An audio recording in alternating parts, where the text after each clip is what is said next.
I am not Morgan Freeman, and what you see is not real.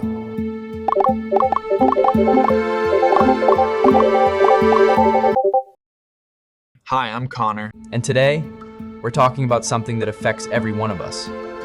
Every time we scroll through Facebook, watch a TikTok, or read a news headline online, we're living in what many experts call the age of misinformation and disinformation.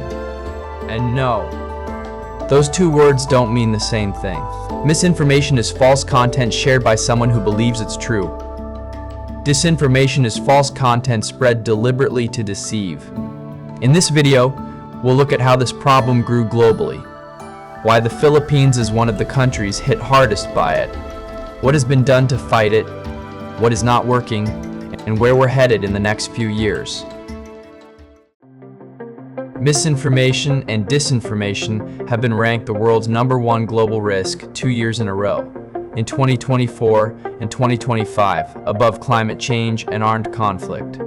There are now 5.4 billion social media users worldwide, 64% of humanity, spending an average of 2.5 hours daily on these platforms.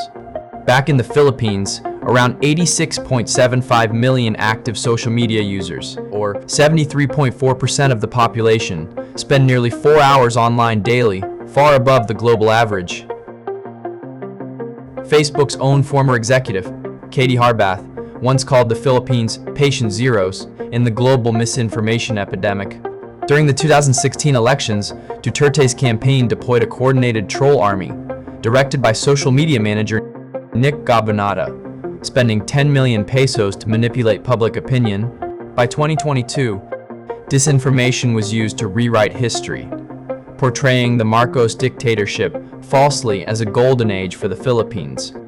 The fight against fake news has had real wins. Fact-checkers like Vera Files and Check.ph have consistently debunked viral false claims. Na nagsasabing dinismiss na raw ni Senate President Cheese Escudero ang impeachment case laban sa VP. Hindi rin yan totoo, no? And research by Porter and Wood confirms that fact-checking durably reduces false beliefs. And Google invested $13 million into a global fact-check fund supporting 135 organizations in 65 countries. These are meaningful steps, but they are not enough. The way the machine learning... The core problem is algorithms reward engagement over accuracy. False news spreads 6 times faster on social media than true news.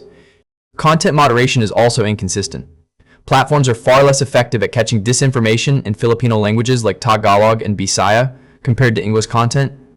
Around 67% of Filipinos identify political actors as primary sources of misleading information.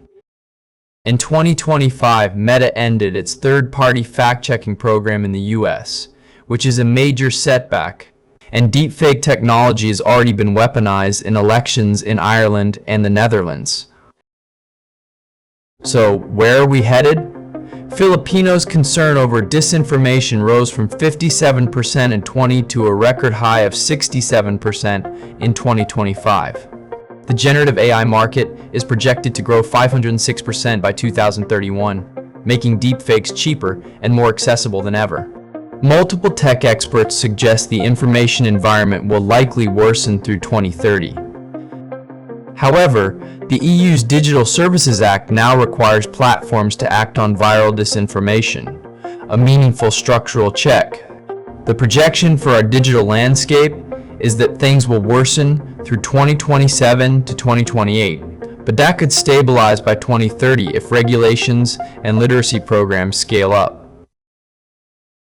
Here are the key takeaways. First, misinformation is the world's top global risk, above climate change and armed conflict. Second, the Philippines is among the most exposed nations, with 86.75 million social media users spending nearly 4 hours online daily, and a long history of coordinated political disinformation.